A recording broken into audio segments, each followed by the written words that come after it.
Hello everyone, মই গীতিমাই আপোনালোকক মোৰ চেনেলৰ অন এটা ৰেচিপি ভিডিঅ'লৈ স্বাগতম জনাইছোঁ আৰু আজিৰ ৰেচিপিটো হৈছে কঁঠালৰ পিঠা আৰু এই পিঠা আপোনালোকে সন্ধিয়া সময়ত চাহৰ লগত উপভোগ কৰিব পাৰে। বনাবলৈ অতি সহজ, মাত্ৰ 3-4টামান ইনগ্ৰিডিয়েণ্টছ লাগিব যিকেইটা আপোনালোকৰ ওচৰত সহজে উপলব্ধ হ'ব আৰু লগতে খাবলৈ বৰ সোৱাদযুক্ত এই কঁঠালৰ পিঠা আজি আপোনালোকে ভিডিঅ'ত দেখিবলৈ পাব। আৰু কঁঠালৰ পিঠা আচলতে বনাব নজনা নহয়, সকলো মানুহে বনাব জানে, কিন্তু সকলোৰে বনোৱা পদ্ধতিটো কিছু বেলেগ হয়। সেইবাবে মইনো কেনেধৰণৰ পদ্ধতিৰে বনাওঁ সেয়া আপোনালোকক দেখুৱাবলৈ বিচাৰিছোঁ আজি। সেইবাবে গোটেই ভিডিঅ'টো আগলৈ চাব আৰু যদি ভাল পায় তেন্তে ভিডিঅ'টো এটা লাইক কৰি দিব আৰু মোৰ চেনেলটো ছাবস্ক্ৰাইব কৰি ল'ব। আহক তেন্তে দেৰি নকৰাকৈ আৰম্ভ কৰোঁ আজিৰ ভিডিঅ'। বনাবলৈ আমাক লাগিব এইখিনি কঁঠাল। মই চালনীৰ মাজেৰে ভালকৈ চেকি পেলাই ইয়াক গুটি আঁতৰ কৰি লৈছোঁ। একদম পাল্প নিচিনা হৈ আছে আৰু ইয়াৰ লগত লৈছোঁ 4 চামুচ ডাঙৰ চামুচেৰে আটা বা ময়দাও ল'ব পাৰে আৰু লৈছোঁ এয়া গুড়। আৰু আপোনালোকে গুড়ৰ সলনি চেনিও ব্যৱহাৰ কৰিব পাৰে। মই ইয়াত গুড় ব্যৱহাৰ কৰিছোঁ, গুড় দিলে সোৱাদটো বেছি ভাল হয়। আৰু ইয়াত লৈছোঁ চাউলৰ গুড়াও প্ৰায় 2-3 চামুচ দিব লাগিব। একদম প্ৰথমতে কঁঠালৰ পাল্পখিনিত আমি গুড় মিহলি কৰিম আৰু গুড় মিহলি কৰিবলৈ গুড় ইয়াতে দি ল'ম। আৰু গুড়টো আপোনালোকে সোৱাদ অনুসৰি দিব, আপোনালোকে যিমান খায়, কম খায় বেছি খায়।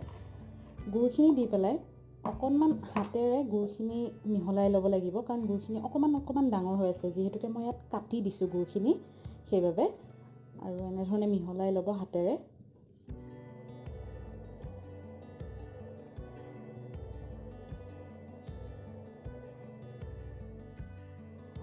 আৰু গুড়খিনি সানি থাকোঁতে এটা কথা মন কৰিব যে যিহেতু কঁঠালৰ পিঠা হয়, কঁঠালত এটা মিঠা থাকেই নিজস্ব, সেইবাবে গুড়টো আপোনালোকে দিওঁতে মন কৰিব।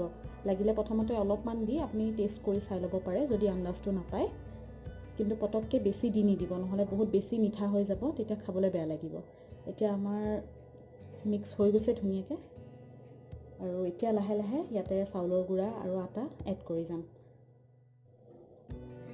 এতিয়া ইয়াতে ডাঙৰ চামুচেৰে 4 চামুচ আটা দি দিছোঁ আৰু আটাৰ লগতে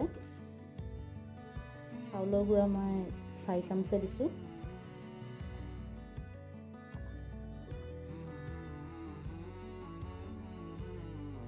আৰু লগত দিছোঁ অকণমান বেকিং পাউডাৰ। বেকিং পাউডাৰটো অপশ্যনেল হয়, সেইটো আপোনালোকে নিদিবও পাৰে, যদি দিব বিচাৰে দিব, নহ'লে নালাগে দিব।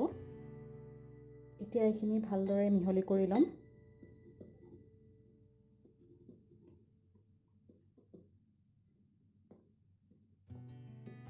এতিয়া দেখিছে আপোনালোকে বেটাৰটো অকণমান ঠিক হৈ গৈছে। এতিয়া যদি বেটাৰটো এনেধৰণৰ হৈ যায়, তেতিয়া আপোনালোকে ইয়াতে অকণমান গাখীৰ এড কৰিব।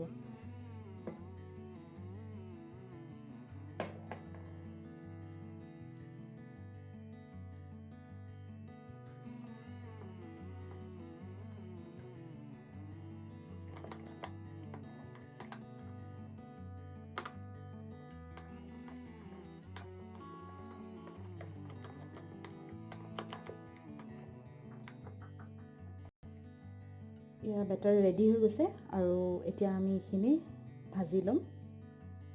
এতিয়া মই গেছত কেৰাহী এখন বহাই দিছোঁ আৰু কেৰাহীখন গৰম হৈছে।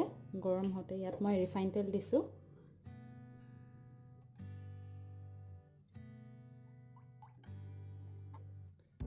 আৰু তেলখিনি ভালদৰে গৰম হ'বলৈ দিম।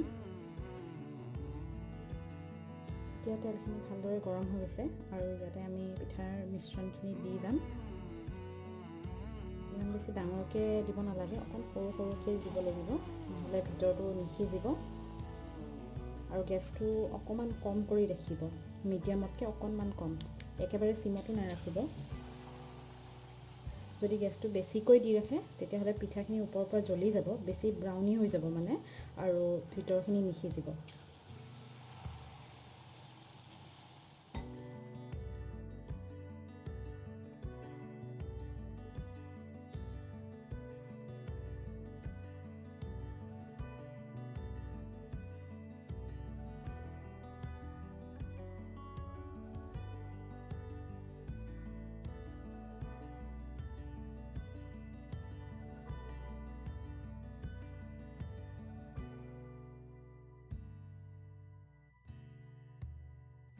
এতিয়া পিঠাখিনি আমি কম জুইতে এনেধৰণে ভাজি আছোঁ।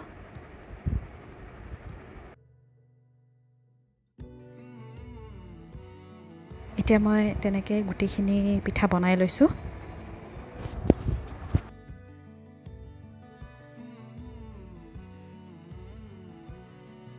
আৰু এয়া ৰেডি হৈ গৈছে আমাৰ কঁঠালৰ পিঠা।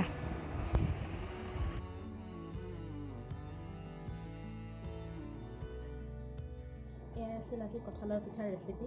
আশা কৰোঁ আপোনালোকে ভিডিঅ'টো চাই ভাল পালে। যদি ভাল পালে ভিডিঅ'টো এটা লাইক কৰি দিব, শ্বেয়াৰ কৰিব আৰু মোৰ চেনেলটো ছাবস্ক্ৰাইব কৰি দিব আৰু কাষতে থকা বেল আইকনটো টিপি দিব, যাতে মোৰ আহিবলগীয়া ভিডিঅ'সমূহৰ আপোনালোকে ন'টিফিকেশ্যন পাই থাকে।